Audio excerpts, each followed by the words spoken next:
बाबा जी और हुजूर जी की प्यारी साध संगत जी, सभी को प्यार भरी राधा स्वामी जी।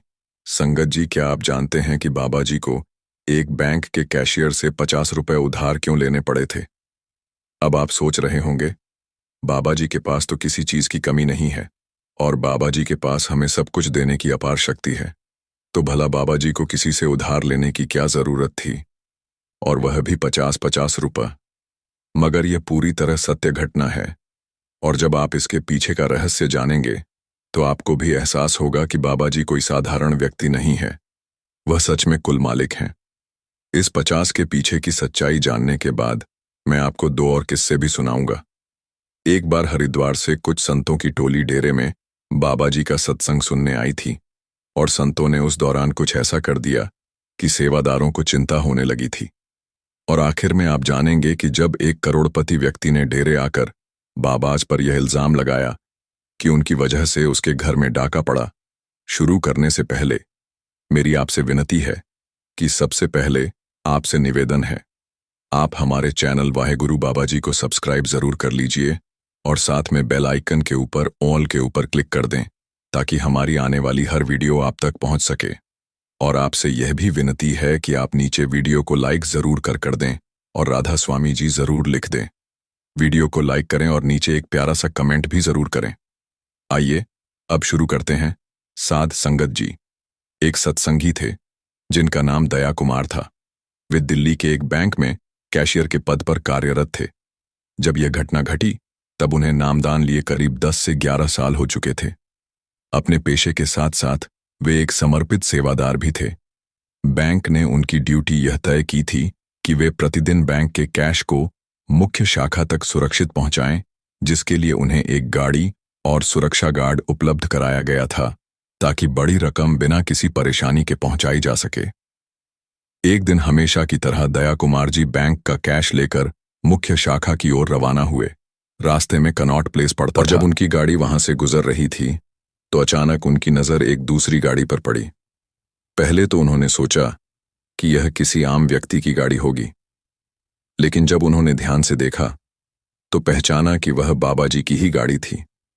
पहले तो उन्हें विश्वास नहीं हुआ, लेकिन फिर जब उनकी निगाह गाड़ी के ड्राइवर पर पड़ी तो वे पूरी तरह आश्वस्त हो गए कि यह वास्तव में बाबा जी की ही गाड़ी है।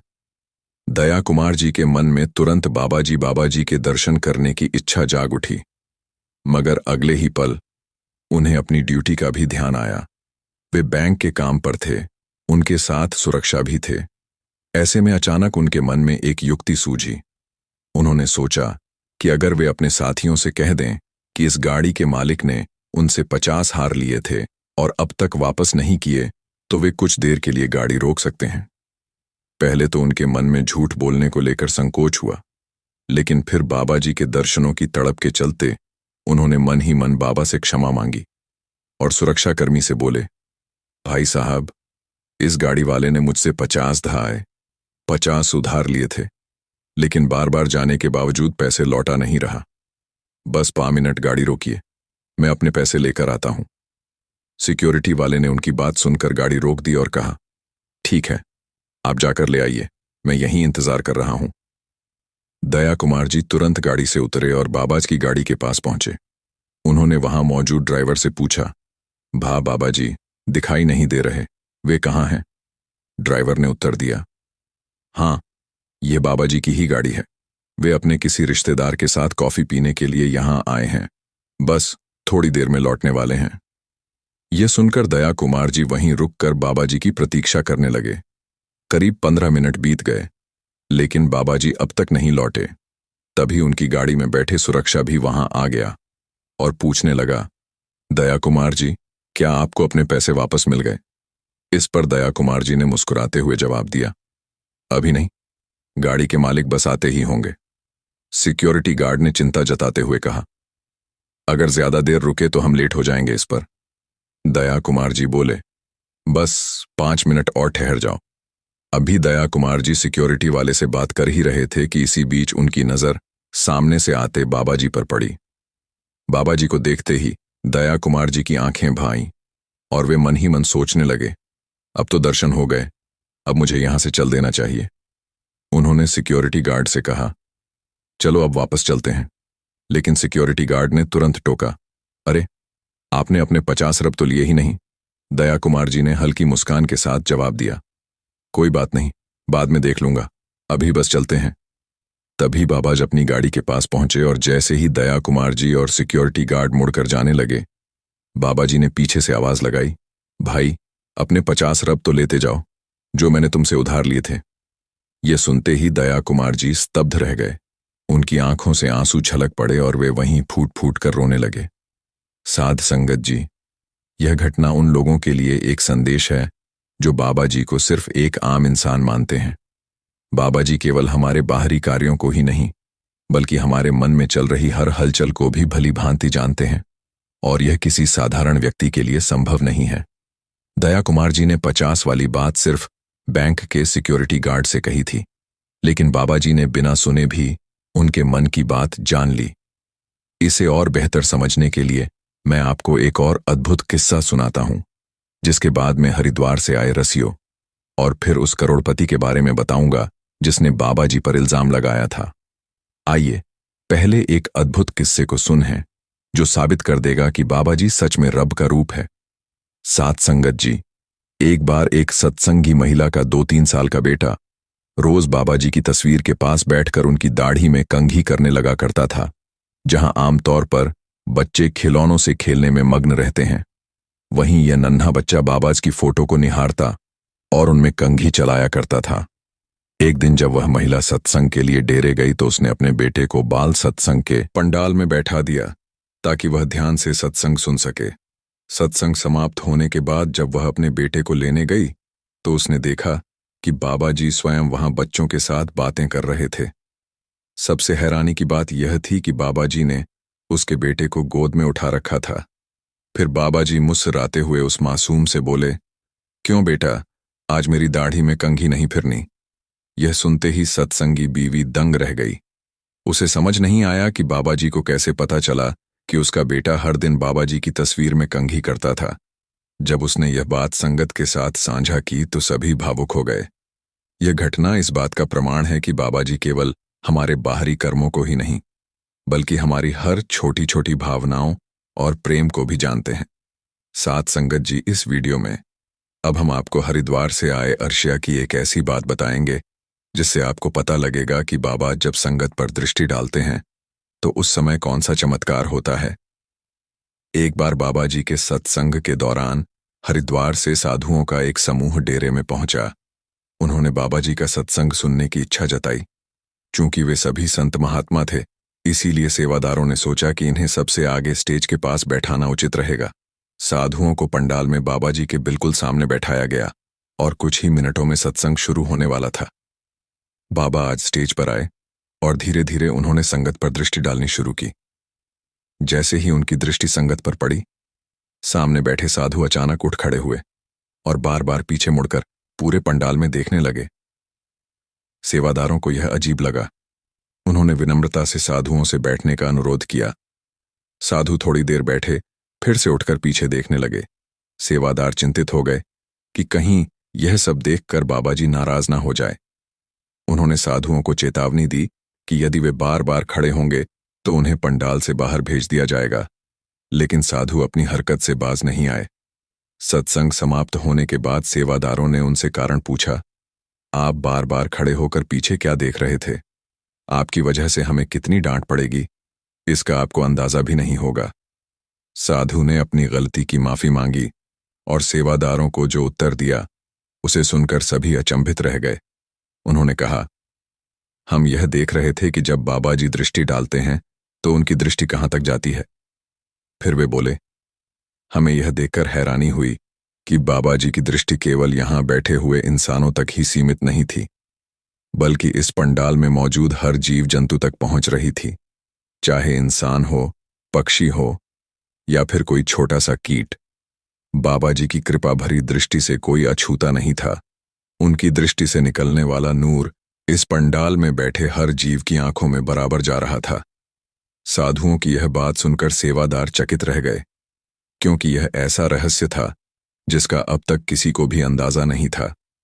साध संगत जी कहा जाता है कि जब बाबा जी अपनी संगत पर दृष्टि डालते हैं तो खंड ब्रह्मांड रुक जाते हैं, नवग्रह स्थिर हो जाते हैं, देवी देवता हाथ जोड़कर अभिनंदन करने लगते हैं, पक्षी चहचहाना बंद कर देते हैं, जीव जंतु अपनी अपनी जगह पर रुक जाते हैं, हवाएं थम जाती हैं और पेड़ पौधे भी एकदम स्थिर हो जाते हैं। यह वह क्षण होता है जब पूरी सृष्टि ठहर जाती है और बाबा जी की दया भरी दृष्टि पंडाल में बैठे हर एक जीव को अपने आशीर्वाद से भर देती है। आज हम में से कई लोग बाबा जी के पीछ दौड़कर उनके दर्शन करने का प्रयास करते हैं, लेकिन असल में ऐसे दर्शनों का कोई लाभ नहीं होता। दर्शन का वास्तविक फल तभी मिलता है जब हमारी आंखें बाबा जी को देखें और बाबा जी की दृष्टि हमारे ऊपर पड़े। सिर्फ दूर से या बाबा जी के पीछे भागकर देखने से कुछ नहीं मिलता, क्योंकि वह तो केवल अपनी तसल्ली के लिए होता है। आइए अब देर न करते हुए आपको उस करोड़पति व्यक्ति और उसके परिवार की घटना के बारे में सुनाता हूं, जिसके घर डाका पड़ गया था और जिसने अपने घर में हुई डकैती के लिए बाबा जी को जिम्मेदार ठहराया था। यह व्यक्ति पहली बार अपनी पत्नी और बच्चों के साथ डेरे में आया था। शुरू में लोग केवल सुबह से शाम तक रुकने का इरादा लेकर आए थे, लेकिन जैसे ही उन्होंने डेरे में चल रही एक सेवा में भाग लिया तो वे सब लोग मोहित हो गए। वहां संगत से के साथ साथ शब्द भी गा रही थी। इस करोड़पति के परिवार ने जब इस माहौल को महसूस किया तो उनका मन पूरी तरह मोहित हो गया।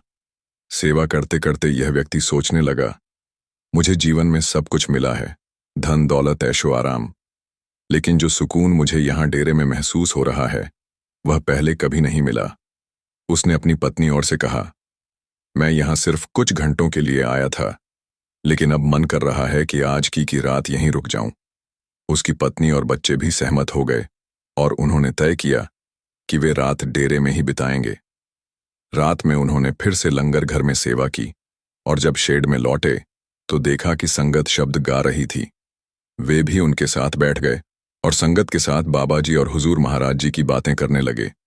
लेकिन अगले दिन सुबह जब यह परिवार उठा तो एक आदमी भागता हुआ आया और घबराते हुए बोला, भाई साहब, आपके घर कल रात डकैती हो गई है, डाकू सब कुछ लूट कर ले गए। यह सुनते ही उस व्यक्ति के होश उड़ गए। वह जोर जोर से रोने लगा और अपनी पत्नी संगत से कहने लगा, यह कैसा गुरु है, यह कैसा डेरा है। मैंने यहां आकर सेवा की भजन कीर्तन किया और बदले में मेरा सब कुछ चला गया। अगर कल ही घर लौट जाता तो कम से कम अपने घर और समाज की रक्षा तो कर सकता था। एक ही पल में उसका विश्वास बाबा जी से डगमगा गया। उसने बाबा जी को ही इस घटना का दोषी मान लिया। उसकी पत्नी ने उसे समझाते हुए कहा, आपको बाबा जी से मिलकर अपनी परेशानी बतानी चाहिए। उनसे पूछिए कि जब हम उनकी शरण में आए थे तो हमारे साथ ऐसा क्यों हुआ, और अगर यह उनकी मर्जी थी तो अब वे ही हमारी संभाल भी करेंगे। पत्नी की सलाह मानकर उस व्यक्ति ने किसी तरह बाबा से मिलने का समय ले लिया। जब वह अपनी पत्नी के साथ बाबा जी के सामने पहुंचा तो फूट फूट कर रोने लगा और अपना दुखड़ा सुनाने लगा। उसने बाबा जी से कहा, हम आपके डेरे में रुके, आपकी सेवा की और बदले में हमारा सब कुछ लुट गया। अगर हम घर लौट गए होते तो शायद यह ना होता। बाबा जी ने प्रेम से इस करोड़पति आदमी और उसकी पत्नी को कहा, बेटा, तुम्हारा बहुत कम नुकसान हुआ है, इससे भी बहुत बड़ा नुकसान होना था, लेकिन बड़े महाराज जी की कृपा से तुम्हारा थोड़े से नुकसान में ही निपटारा हो गया। यह सुनकर वह व्यक्ति चौंक गया और बोला, बाबा जी, मेरा तो सब कुछ चला गया और आप कह रहे हैं कि नुकसान कम हुआ है। बाबा जी मुस्कुराए और बोले, अगर तुम लोग कल रात डेरे में ना रुकते तो डाकू न केवल तुम्हारा घर लूटते बल्कि तुम्हारी पत्नी और बेटी के साथ गलत काम भी करते और तुम्हें तुम्हारे पूरे परिवार को मार डालते। यह बड़े महाराज जी की ही मेहर थी कि उन्होंने किसी तरह तुम्हें डेरे में रोक लिया। बाबा जी ने आगे कहा, क्या तुम्हें पता है, उन्हीं डाकुओं ने तुम्हारे पड़ोस के घर पर भी हमला किया था। उन्होंने वहां सब कुछ लूट लिया और परिवार के सभी सदस्यों को मार डाला, लेकिन क्योंकि तुमने सेवा की भजन सिमरण किया और शब्दों का गुणगान किया, इसीलिए मालिक ने तुम्हारी रक्षा की। बाबा जी की बात सुनकर वह व्यक्ति और उसकी पत्नी फूट फूट कर रो पड़े। उन्होंने बाबा जी के आगे सिर झुका दिया और अपने मन में उठी शंकाओं के लिए माफी मांगी। जब वे घर पहुंचे तो सचमुच उन्हें पता चला कि पड़ोस के घर में वही डाकू आए थे और उन्होंने पूरे परिवार को बेरहमी से मार दिया था। उस दिन के बाद वह व्यक्ति बाबा जी की कृपा को कभी नहीं भूला। उसने अपनी सेवा और सिमरन को और ज्यादा बढ़ा दिया। बाबा जी की मेहर से धीरे धीरे उसकी आर्थिक स्थिति भी पहले जैसी हो गई। साध संगत जी, जब हम खुद को गुरु को सौंप देंगे तो गुरु हमारी रक्षा रूढ़ करेंगे। साध संगत जी, कर्मों का खेल है, सब जो किया वह वापस आएगा। आज जो तुझे रुला रहा है कल उसे कोई और रुलाएगा। कहते हैं किसी के भी कर्मों का लेखा जोखा कभी अधूरा नहीं रहता। जो जैसा करता है वैसा ही उसे कभी ना कभी अवश्य मिलता है।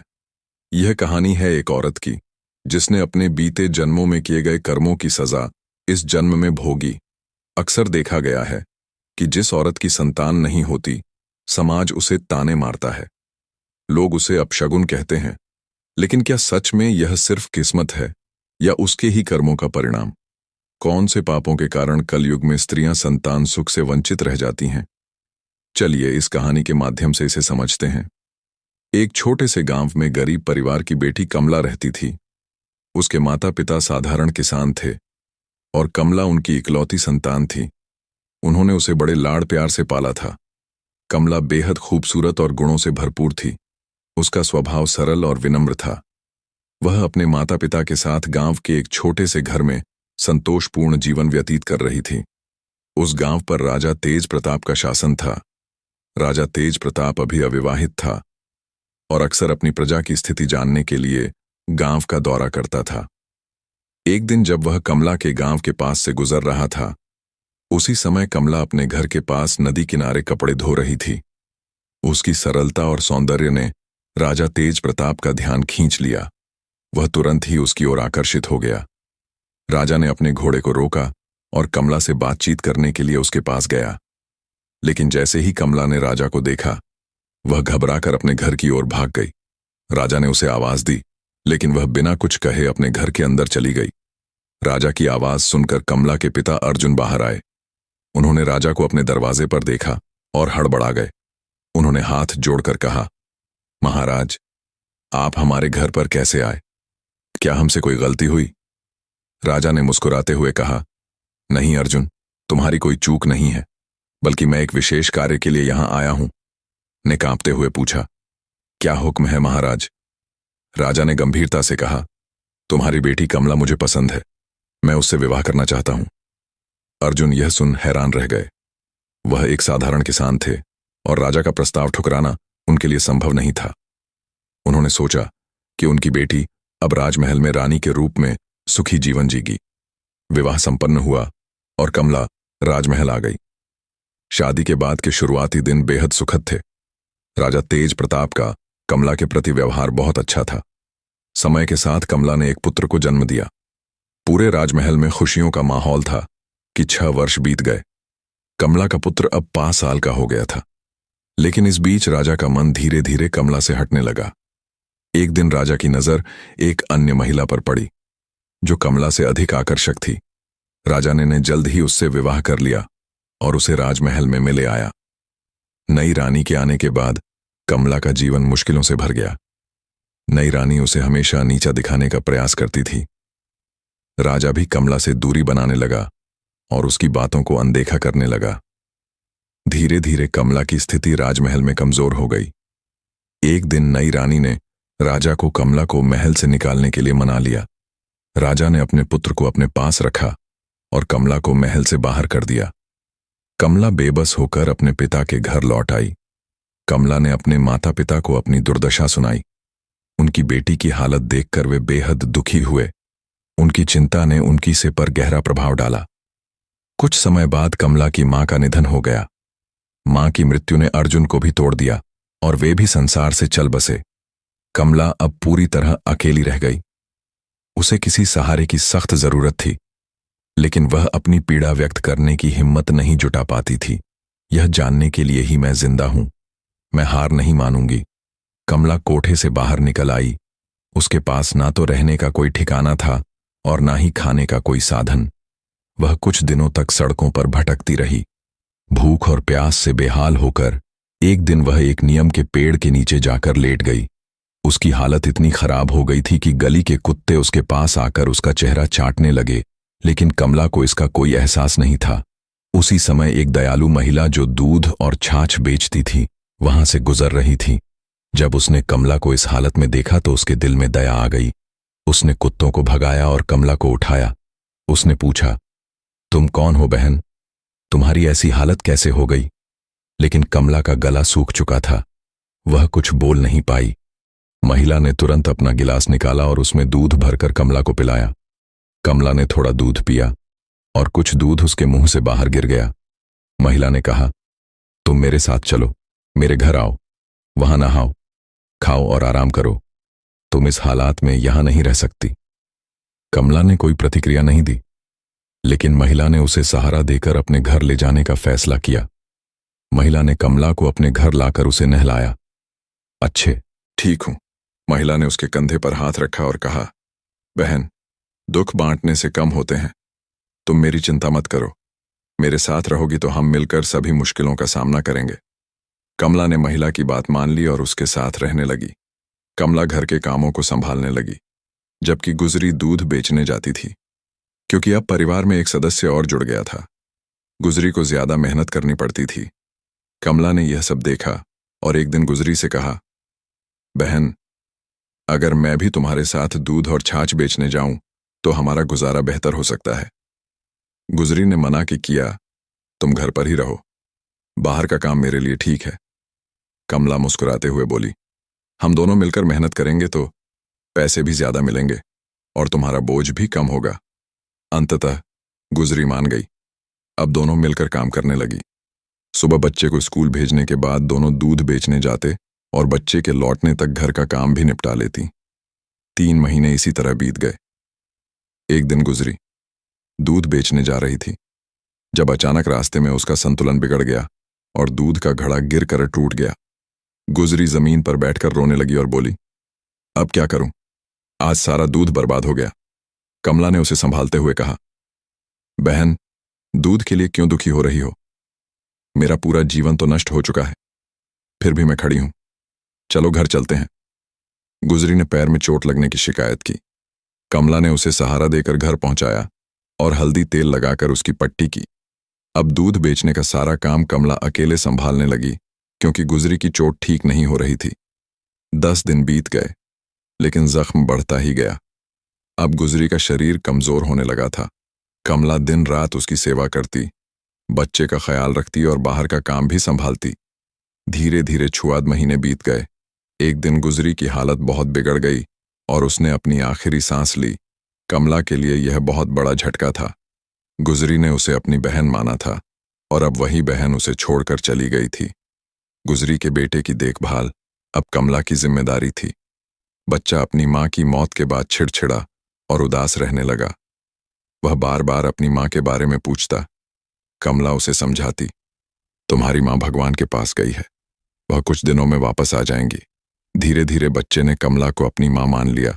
समय बीतता गया और बच्चा बड़ा हो गया। अब वह 3 साल का हो चुका था और काम में कमला की मदद करने लगा। एक दिन लकड़ियां लेने के लिए कमला और गुजरी का बेटा पास की पहाड़ी पर गए। वहां एक सूखा पेड़ था, जिसकी लकड़ियां काटने के लिए कमला उस पर चढ़ गई।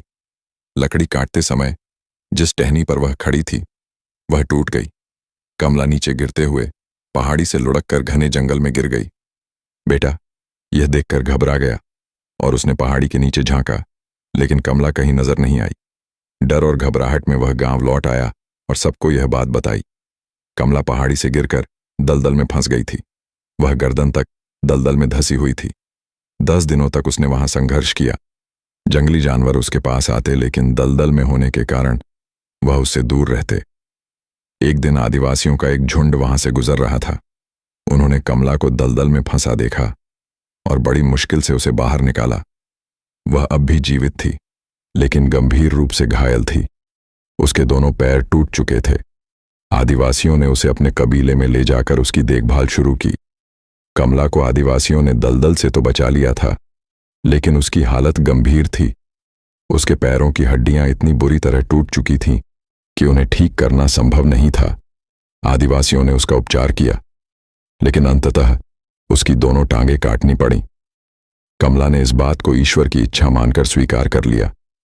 धीरे धीरे वह आदिवासियों की भाषा और इशारों को समझने लगी। वहां की एक बुजुर्ग महिला, जो ध्यान और आध्यात्मिक विद्या में निपुण थी, कमला का बहुत ख्याल रखती थी। कमला को पता चला कि वह महिला एक विशेष विधि जानती थी जिससे व्यक्ति अपने अतीत को देख और समझ सकता है। कमला ने जिद की कि वह अपने पूर्व जन्म के बारे में जानना चाहती है। बुजुर्ग महिला ने उसे समझाया, यह ठीक नहीं होगा। अपने अतीत में झांकने से अक्सर व्यक्ति वर्तमान में भी शांति खो देता है। जो प्रकृति ने भुला दिया है उसे भूल जाना ही बेहतर होता है। लेकिन कमला ने अपनी बात पर जोर देते हुए कहा, मैं जानना चाहती हूं कि मेरे जीवन में इतने दहक क्यों हैं। मैंने क्या ऐसा किया है जिसके कारण मुझे यह सब सहना पड़ रहा है। अगर अतीत जानने से और दुख मिलेगा तो मैं उसे भी सह लूंगी। बूढ़ी महिला ने उसे ध्यान की एक कठिन प्रक्रिया सिखाई। उसने कहा, तुम्हें हर पल को याद करते हुए अपने अतीत तक पहुंचना होगा। यह साधना 3 से 4 वर्षों तक चलेगी। कमला ने पूरी लगन के साथ ध्यान विधि का साधारण परिवार की सदस्य थी। उसके जीवन का सबसे बड़ा दुख यह था कि उसे संतान सुख नहीं मिला था। इस वजह से वह गहरे मानसिक अवसाद में चली गई थी। गांव के लोग उसे ताने देते थे और उसकी यह स्थिति उसे भीतर से तोड़ने लगी थी। अपनी निराशा और दुखों से बचाने के लिए रूपा ने किसी साधु की सलाह पर कुछ विशेष अनुष्ठान शुरू किए।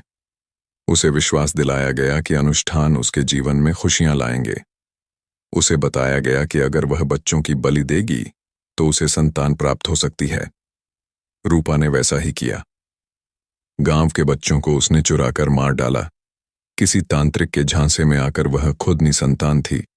लोग उसका मुंह तक नहीं देखना चाहते थे और उसे इस बात की जलन होती थी। संतान ना होने का दुख और लोगों के बर्ताव ने उसे मानसिक रूप से असंतुलित कर दिया था।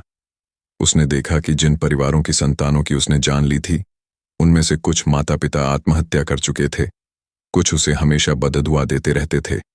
जब वह मर गई तो उसने देखा कि उसके मरने के बाद भी कई लोग बददुआ दे रहे थे। उनकी बददुआ से उसकी आत्मा को पीड़ा हो रही थी। उसने उन सभी घरों में प्रवेश किया जहां उसने बच्चों को उठाया था। वहां उसने देखा कि कुछ घर बर्बाद हो चुके थे और कुछ अभी भी बिना संतान के थे, लेकिन वे लोग अब बुजुर्ग हो चुके थे और हमेशा उसे गालियां देते रहते थे। वह पहले से भी अधिक दुखी हो गई। अब उसके लिए पूर्व जन्म में वापस जाना नामुमकिन था, क्योंकि उसकी मदद उस बूढ़ी महिला आदिवासी ने की थी, लेकिन अब उसी शरीर में लौटना असंभव था। कमला को यह एहसास हुआ कि उसका अतीत ही उसकी वर्तमान स्थिति का कण था। उसने सोचा, अगर मैंने अपना अतीत नहीं देखा होता तो मेरा मन शायद शांत रहता। बूढ़ी महिला ने सही कहा था कि प्रकृति ने हमें भूलने की शक्ति दी है और हमें उसे अपनाना चाहिए। अब वह अपनी गलतियों का प्रायश्चित करना चाहती थी। उसी गांव में एक तांत्रिक आया था जो भटकती आत्माओं को वश में कर सकता था। उसने अपने तंत्र मंत्र के जरिए आसपास की आत्माओं को अपने नियंत्रण में लेना शुरू किया। जब तांत्रिक ने कमला की आत्मा को महसूस किया तो उसने उसे वश में कर लिया। तांत्रिक आत्माओं का इस्तेमाल अपने स्वार्थ के लिए करता था। जब कमला की बारी आई तो उसने तांत्रिक से रोते हुए कहा, मैंने पहले ही अपने जीवन में कई गलतियां की हैं, मुझे अब और गलत काम मत करवाओ। कमला ने अपनी पूरी कहानी तांत्रिक को बता दी और उससे प्रार्थना की, मुझे यहां से मुक्त कर दो और मेरे शरीर में वापस जाने का कोई तरीका बताओ। तांत्रिक ने कहा, तुम्हारा दुख देखकर मैं तुमसे और कोई काम नहीं करवाऊंगी, लेकिन मेरे पास ऐसी कोई विद्या नहीं है जिसे तुम्हारे शरीर में वापस भेज सकूं। यह सुनकर कमला निराश हो गई और फिर से भटकने लगी। इसी दौरान उसी नगर में एक आए जो रात भर वहां रुके थे। वे उस कुम्हार के गुरु थे जो कमला के पूर्व जन्म का पति था।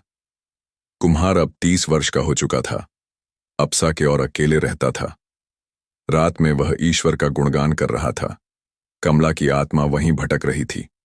संत को महसूस हुआ कि वहां कोई आत्मा मौजूद है जो मोक्ष की कामना कर रही। संत ने कुमार से कहा, यहां तुम्हारी पूर्व पत्नी की आत्मा भटक रही है, वह अपनी मुक्ति चाहती है। कुम्हार ने चौंक हुए पूछा, मेरी पत्नी? वह तो वर्षों पहले गुजर गई थी, क्या इतने समय से उसकी आत्मा भटक रही है? संत ने कमला की आत्मा को संबोधित करते हुए कहा, तुम्हें क्या चाहिए, क्यों भटक रही हो?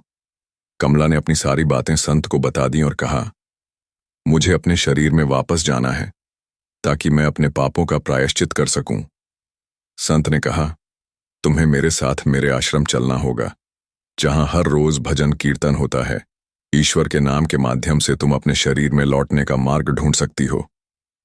कमला ने संत की बात मानी और उनके साथ आश्रम चली गई। आश्रम में हर दिन कमला ईश्वर का भजन करती, ध्यान लगाती और प्रार्थना करती। धीरे धीरे उसे महसूस होने लगा कि वह अपने शरीर की ओर लौट रही है। उसने यह बात संत को बताई। संत ने कहा, तुम अपने शरीर में वापस लौट सकती हो, लेकिन तुम्हारे पाप तभी खत्म होंगे जब तुम उन लोगों की मदद करोगी और उनके जीवन को बेहतर बनोगी। यही तुम्हारे लिए मुंह का मार्ग है। संत के आशीर्वाद से वह अपने शरीर में लौट आई। जब उसने आंखें खोलीं तो उसका शरीर बहुत कमजोर और घायल था। उसकी त्वचा पर चींटियों ने घाव कर दी थे, लेकिन आदिवासियों ने उसके शरीर को हाथ नहीं लगाया था, क्योंकि वे जानते थे कि वह ध्यान की अवस्था में थी। आदिवासियों ने उसकी मरहम पट्टी की और उसे खाना खिलाया। धीरे धीरे कमला होश में आई। सबसे पहले उसने उस बुजुर्ग महिला के बारे में पूछा जो उसकी देखभाल करती थी।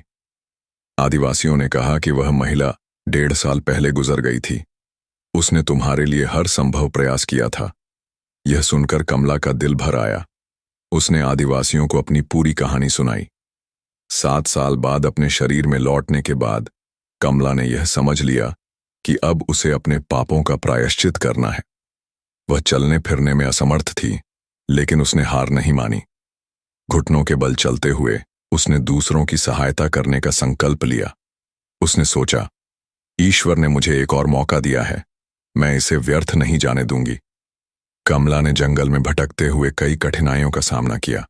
उसके शरीर में घाव थे और वह दोनों पैरों से लाचार थी, लेकिन घुटनों के बल चलने को मजबूर थी। फिर भी उसने साहस नहीं खोया। उसने ठान लिया था कि वह अपने पापों का प्रायश्चित करेगी और 21 जिंदगियां बचाने का अपना उद्देश्य पूरा करेगी। एक दिन जंगल में चलते हुए कमला ने देखा कि एक सांप कांटों में फंसा हुआ है। कांटे उसकी त्वचा में गहरे चुप गए थे, जिससे वह असहाय और दर्द से तड़प रहा था। कमला ने सोचा कि वह सांप की मदद है। सांप ने जैसे ही कमला को अपनी ओर आते देखा, उसने फन उठाकर फुफकार शुरू कर दिया।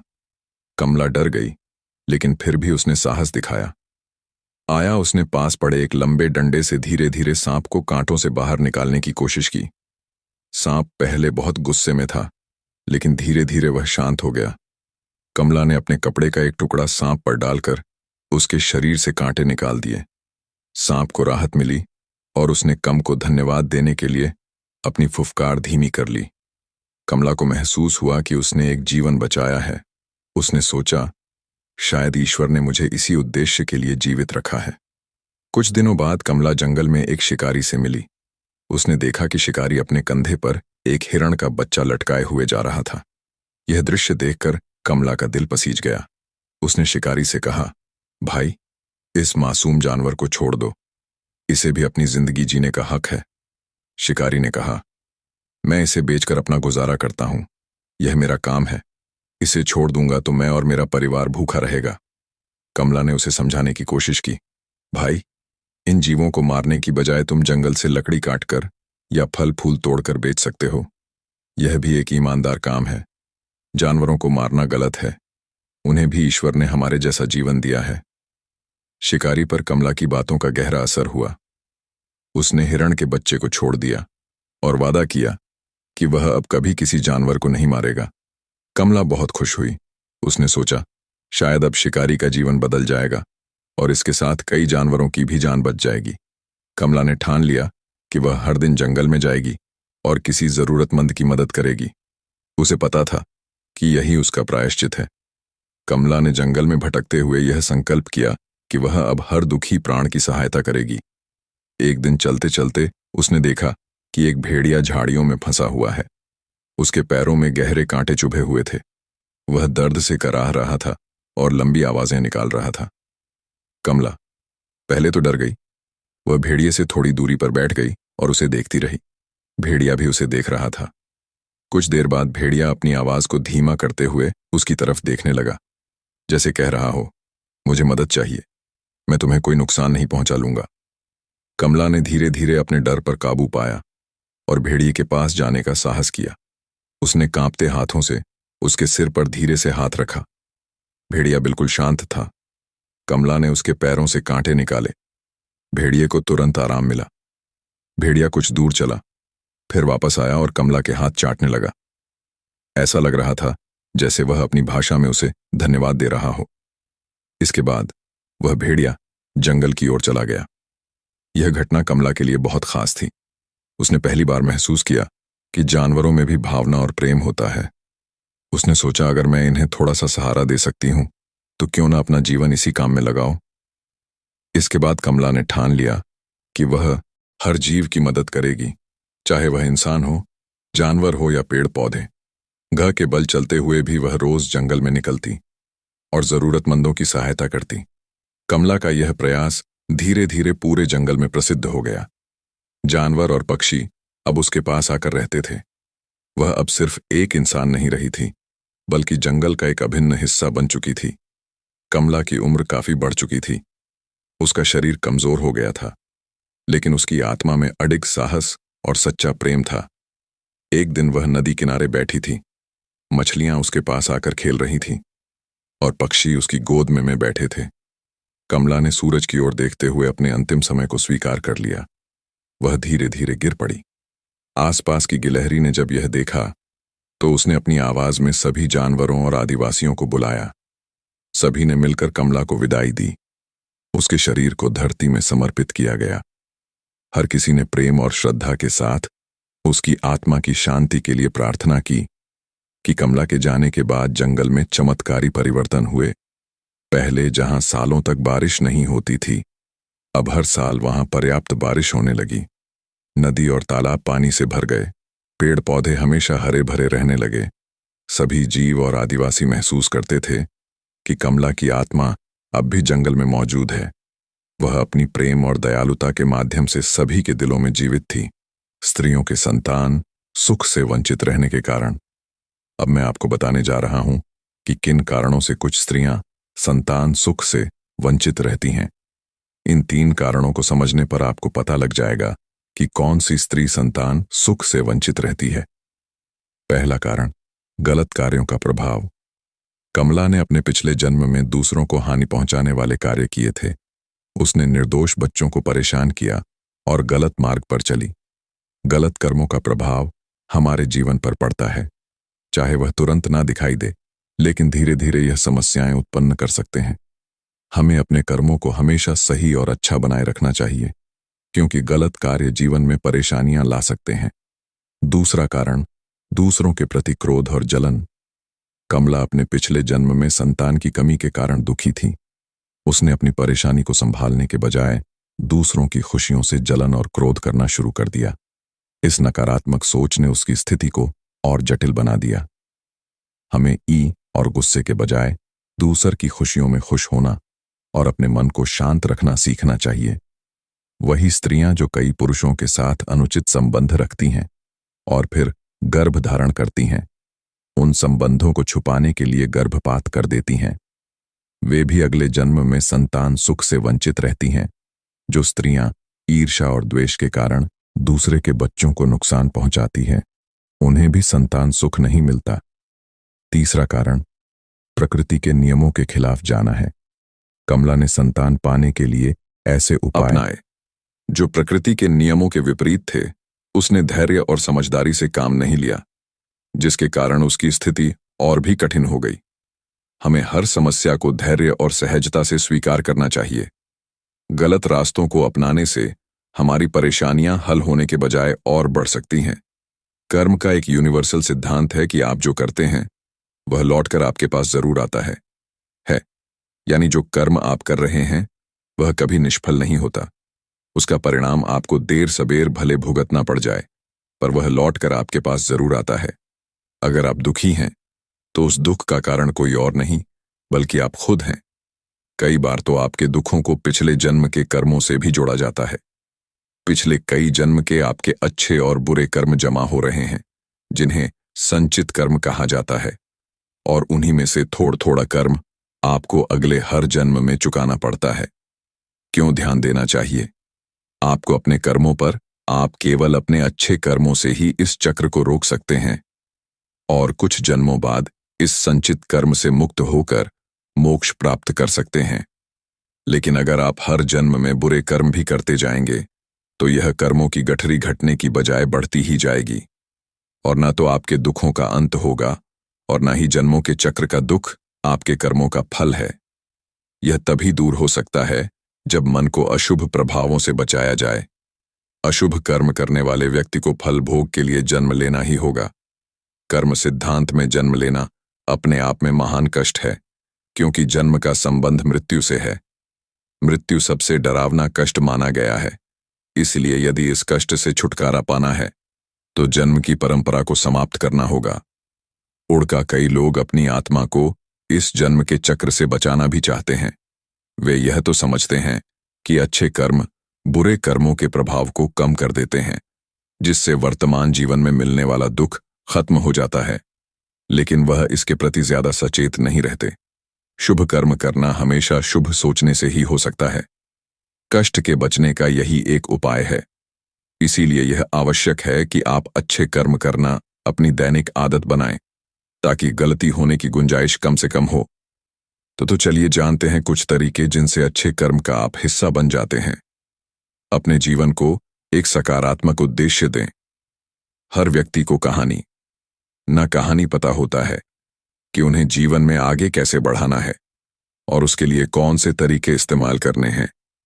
कुछ लोग गलत तरीके से अपनी जिंदगी को आगे बढ़ाने की कोशिश करते हैं और कुछ लोग क्षणिक दुख से बचने के लिए गलत तरीका इस्तेमाल कर लेते हैं।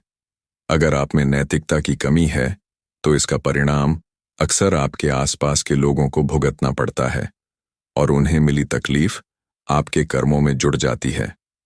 इसलिए कोशिश करें कि जीवन में हमेशा सही मकसद के लिए आगे बढ़े, जिससे आपके साथ साथ समाज का भी कल्याण हो। चेतना या जागरूकता के साथ कोई काम करें। कर्म में आपके इरादे को बहुत महत्ता दी गई है। वेदों में कहा गया है कि सचेत होकर किए गए कार्य कहीं अधिक गंभीर होते हैं, बजाय बिना सोचे समझे किए गए कार्य के। अगर आप अनजाने में गैर इरादतन कोई बुरा काम कर देते हैं तो शायद आप उसके बुरे दुष्प्रभाव से बच सकते हैं, लेकिन अगर आपने सोच समझकर कुछ गलत किया है तो उसका परिणाम आपको भुगतना पड़ सकता है। उदाहरण के तौर पर छोटे बच्चे नए कर्म की रचना नहीं करते हैं क्योंकि वे सही और गलत का अंतर करने में अक्षम होते हैं।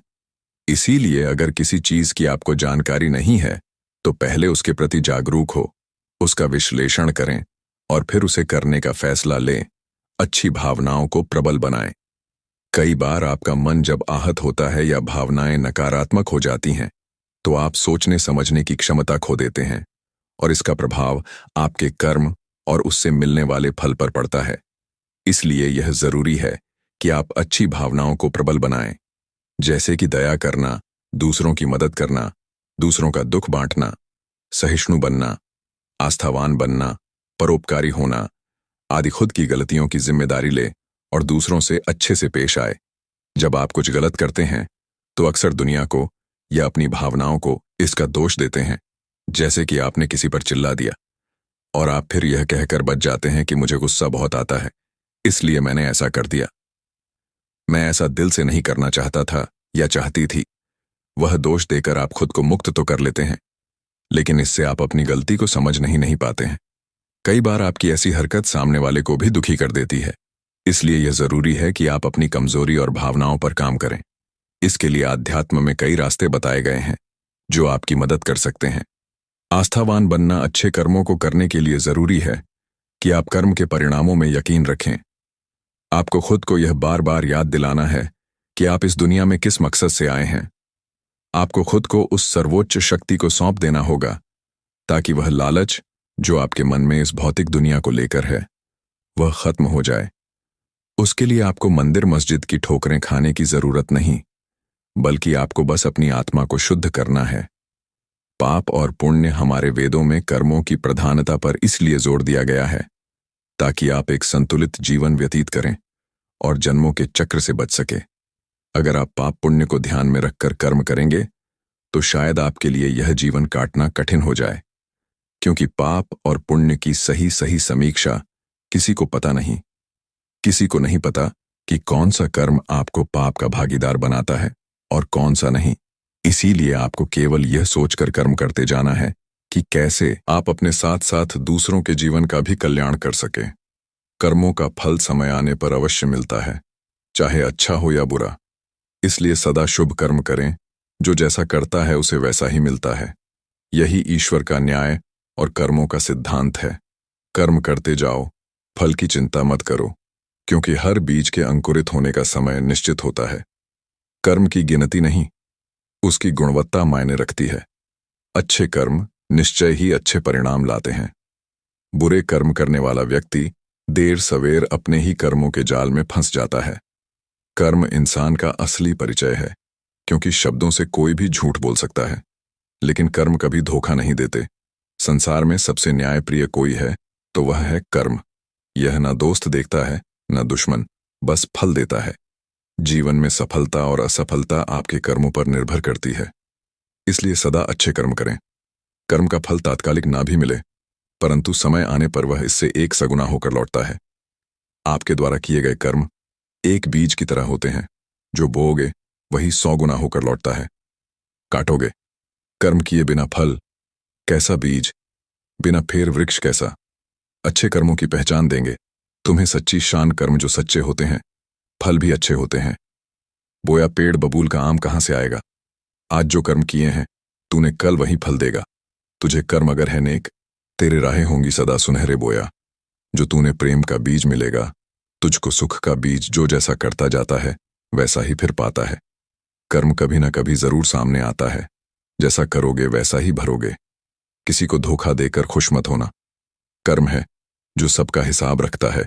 जो इंसान कर्म पर भरोसा कर करता है, वह भाग्य की बातों से परेशान नहीं होता है। किस्मत लेकर आना और कर्म लेकर जाना, बस इसी का नाम है जिंदगी। अगर किसी ने आपका नुकसान किया है तो आप उसका नुकसान नहीं कर सकते, क्योंकि आप भी वैसे ही भुगतो होगा जैसे वह भुगत। कर्म करने से पहले सोचना, बुद्धिमानी कर्म करते सोचना सतर्कता, और कर्म करने के बाद सोचना मूर्खता है। कर्म वह आईना है जो हमारा असली हमें दिखा देता है। कर्म हमें वह देने में कभी असफल नहीं होते जिसके हम हकदार हैं। आपके कर्मों की गूंज शब्दों की गूंज से भी ऊंची होती है। कर्म एक ऐसा ढाबा है जहां हमें ऑर्डर करने की जरूरत नहीं पड़ती। हमने जो पकाया होता है हमें वही मिलता है। भगवान से ज्यादा कर्मों से डरिए। एक बार भगवान तो माफ कर सकता है, लेकिन कर्म नहीं माना कि कर्मों की चक्की धीरे चलती है, पर पीस भी बहुत बारीक है। आपको वही मिलता है जो आप देते हैं, चाहे वह बुरा हो या अच्छा। किस्मत भी उन्हीं का साथ देती है जिनके कर्म मजबूत होते हैं। ईश्वर भी कर्म करने वालों का साथ देता है, न कि भाग्य के भरोसे बैठने वालों का। कर्म की गहराइयों में ही जीवन की सच्चाई छुपी होती है। इंसान भाग्यशाली नहीं होता, कभी भी जन्म से उसका भाग्य बनता है। कर्म से कर्म तेरे अच्छे हैं तो किस्मत तेरी दासी है। नियत तेरी अच्छी है तो घर में मथुरा काशी है। जीवन मिलना यह भाग्य पर निर्भर है, मृत्यु होना समय पर निर्भर है। किंतु मृत्यु के बाद भी लोगों के दिलों में रहना अपने कर्मों पर निर्भर है। इंसानियत दिल में होती है, हैसियत में नहीं। ऊपर वाला कर्म देखता है, वसीयत नहीं। फिक्र मत करना, तुम्हारे गुनाह को तो तुम्हारे कर्म ढूंढ ही लेंगे। पक्षी जिंदा रहने के लिए चींटी को खाती है, और जब पक्षी मर जाते हैं तब चींटी उन्हें खाती है। वैसे ही एक पेड़ से हजारों माचिस की तिल्ली बनाई जाती है, लेकिन एक ही माचिस की तिल्ली काफी होती है हजारों पेड़ को जलाने के लिए। जैसे जिसकी सोच वैसे उसके कर्म, जैसे जिसके कर्म वैसे उसके फल। राधा स्वामी जी।